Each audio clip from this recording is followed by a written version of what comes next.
On peut dire qu'il y a quand même une réelle volonté dans le souhait de moderniser la justice, qui note d'ailleurs l'intérêt du président lui-même parce qu'il s'est exprimé sur les prisons au début du mois de mars. Et en même temps, il y a une volonté aussi de faire les choses de manière relativement modérée et pas à pas. 64 € par habitant, c'est le budget de la justice française rapporté à la population. Ça nous place en 23e position sur 28 États de l'Union européenne. Et là-dessus, je crois que tous les experts disent qu'il va falloir faire un effort. Simplification, numérisation, efficacité. On parle en ce moment du caractère exécutoire de la décision de première instance, on parle de l'utilisation de plateformes numériques de résolution des litiges, on parle de la saisine en ligne des juridictions, tout ça c'était prévu, c'était annoncé.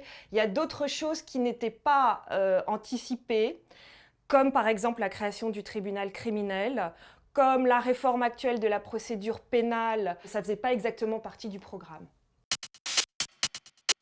Il va falloir articuler cet objectif d'efficacité de la justice qui est manifeste et qui passe par une utilisation du numérique avec le respect des droits fondamentaux. La numérisation va impliquer un très lourd effort de formation des personnels au numérique.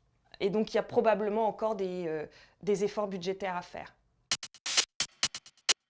Je pense que la question de l'accès au droit est absolument majeure. La question de l'intelligence artificielle, on ne l'a toujours pas évacuée, elle est devant nous. Ce sont encore des sujets qui devront être creusés pour les années à venir.